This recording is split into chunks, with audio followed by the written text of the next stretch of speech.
Well, hello and a warm welcome to you. Today we're going to take a look at a crap system known as the Iron Cross. And it's a system that purports to win most of the time. In fact, it's a system where if you make the wagers in this Iron Cross, you will win most of the time. You will win on any roll. As a matter of fact, you'll show a net profit on any roll that's not a 7. On the other hand, if you roll a 7, you will lose your entire wager. Well, given that you win most of the time, is this system too good to be true? Can you actually make money using this system? Let's take a closer look. So let's take a look at this Iron Cross system in action. First, let's look at the actual wagers that are made on the craps layout. So we're going to put a 5-unit wager here on the field. So I'm just wagering 5 units. And a 5-unit wager on the place 5. Then I'm going to go ahead and put 6-unit wagers on place 6 and place 8. Let's play a couple rolls and see what happens. So my first roll is a 4. So what happens is with a 4, I'm going to go ahead and it paid me for the field bet. If you may have noticed that it said it paid me 10, but 5 of that 10 was the wager I made. So I netted 5 units for that particular roll. And in this Iron Cross system, for each roll, you want to go back to the setup that you have. So 5 units on field, 5 units on place 5, and 6 units each on the place 6 and the place 8. Let's go ahead and make one more roll.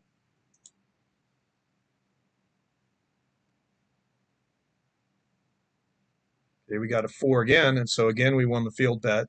And these 3 stay up because these 3 wagers, like the wager on place 8, only 2 outcomes matter to you on this particular wager. If you get an 8 before a 7, you win, but if you get the 7 before the 8, you lose. So these 3 bets stay up, although I won the field bet. So let's go ahead and again reset to the starting position prior to the next roll and roll again.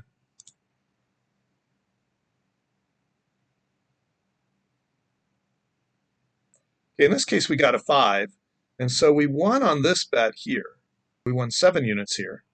This pays 7 to 5, but we actually lost the 5 units on this bet. So our net was +2 for that roll.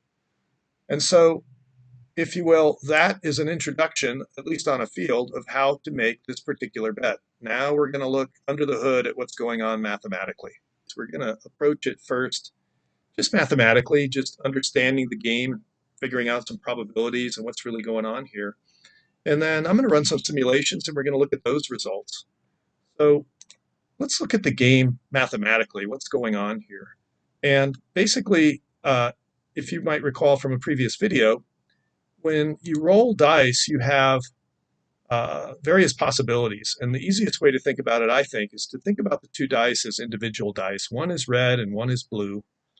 And based on what each of those dice ends up with, you get this grid or this table of possibilities. And you can get as low as a 2 if each of the dice happens to be 1, as high as a 12 if they each happen to be a 6.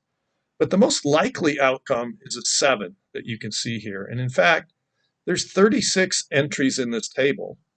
And so you can just count up what the chance of getting a 7 is. It's 1, 2, 3, 4, 5, 6 divided by 36 would be your chance of getting a 7, which appears here. And so what this next table here shows is basically what are your odds of getting, the probability of getting each of the rolls. And for a moment, I'm going to extinguish myself so we can see the whole table here. So basically, these are the possible rolls, as small as a 2, as high as a 12, and all of these are possible roll outcomes for 2 dice. This is the probability of each of those rolls. So you have a 1 out of 36 chance of getting a 2. There's only one value of 2 in this table. You have a 2 out of 36 chance of getting a 3, and so on. And it peaks at 7. 7 is the most likely roll. It happens 1 in 6 times on average. And then it goes back down. And you can see everything's nice and symmetrical here around 7. Just like in this table, everything's nice and symmetrical around the number 7. So 6 is just as likely as 8. 5 is just as likely as 9, and so on. And if you were to add all these up, you would obviously get 36 out of 36. So the probabilities have to add to 1. Now, in this particular wager, remember, if you recall, we're wagering 5 units on the field bet, 5 units on place 5, and 6 units each on place 6 and place 8. So based on these roll outcomes, we can figure out what's going to happen to the field bet and the place bet. So with an outcome of 2, if I roll a 2, each of my dice is a 1, on field I'm going to win that bet, and this particular field bet that I've incorporated here assumes that a roll of 2 pays 2 to 1, so I would win 10 units here. My place bet is unaffected, and in fact, because I have not resolved this place bet, it's one of those bets that in the casino you're allowed to pick back up or ask the dealer to pick back up for you. And on a roll of 3, similarly, I would win the field bet. This time I'm only winning 1 to 1, and the place bet is unaffected, and so on and so forth down this table here. And you can see that for the vast majority of outcomes, 2, 3, 4, 9, 10, 11, 12, I'm winning the field bet, at least in terms of the numbers of those outcomes. But as you may have noticed, the probability of those outcomes are the ones that are most difficult to get. So it looks like there's a lot of winning outcomes on the field bet, but your probability of winning is actually less than a half. Then you have these other outcomes of, let's say, 5, 6, or 8. And what happens in those cases is I lose my field bet, but I win the place bet. So in each case there, I'm netting 2 units. But as you might imagine, there is one bad outcome. There's a catch to this system, as there always is to a betting system where the house has the advantage. And the catch here is if you roll a 7, you've lost everything. You've lost the field bet, you've lost all 3 of your place bets, and so you're minus 22 units. So if you do the math, if you multiply this particular probability times its outcome, and just carry it over here, and you do that for each row, that's basically the weighted outcome of what will happen to you. And again, the sum of these probabilities adds to 1, so this becomes your expected outcome. And it turns out if you add all these up, even though only 1 is negative, it's a big negative. If you add them all up, you would expect to lose 0.25 units. And if you take that 0.25 units and you divide by your total wager, which is 22 units, 5 units on field, 5 units on place 5, and 6 each on place 6 and place 8. So that 0.25 divided by 22 is a house edge of 1.14% per roll that you utilize this system. So you have not overcome the house edge with this system. So in the Iron Cross system, if you fold everything in, although you have a large chance of winning a small amount and a small chance of losing a big amount, if you add it all up, the house still has an advantage.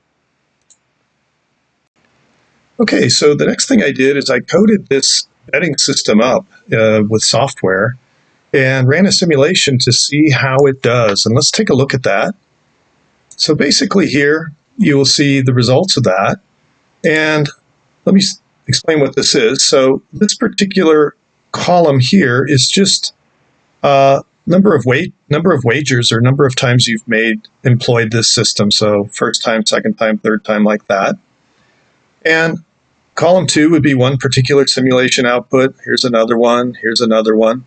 And I've just chosen to represent 4 of them here. But you can see here in this particular system that, for example, as a result of the first wager, the system won 5 units. Then the next wager, it actually lost 22 units. Then it won 2 units, and so on and so forth. Much like what we described in that last table, how you might gain a net of 2 units with the system. You might gain a net of 5 units with the system.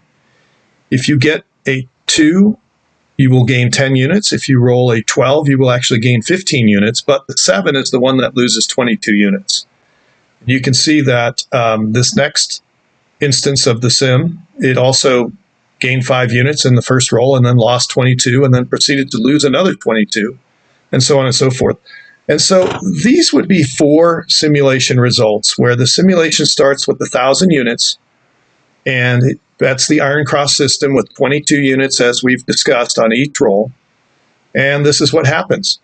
And I should mention that sometimes in craps, like on the come out roll where there's a new shooter, you can request that your bets be taken down or not be live or not be active. This particular simulation just assumes that on every roll you have your wagers working for you or they're on. So you can see that in the simulation represented by the blue here, that the system actually appeared to make money for a while. It gained about 600 units before ultimately the house advantage caught up with it and it came all the way down. On the other hand, these other systems didn't really do much before they started declining. And the other thing you might recall from that calculation that we did on the previous slide we looked at, if you wager 22 units on this iron cross, you expect to lose, your expected outcome is to lose 0.25 units per play. So if you start with a bankroll of 1,000, you would expect that to last right around 4,000 plays. And 4,000 on this chart is right around somewhere in this area here. And you can see that, in fact, these systems are tending to lose all their money more or less around 4,000. Some will be a little more, you'll last longer. Some will be a little less. You lost faster. But all of them will lose. So the Iron Cross system is not a winning system in that sense, that it still has a house advantage, and over time that house advantage will wear you down. I wanted to close by discussing another cross, and that's the cross that Jesus died on for us. John 3:16 says, "For God so loved the world that he gave his only begotten Son, that whoever believes in him should not perish but have everlasting life."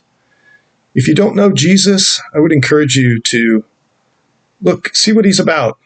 Get a Bible and read God's Word.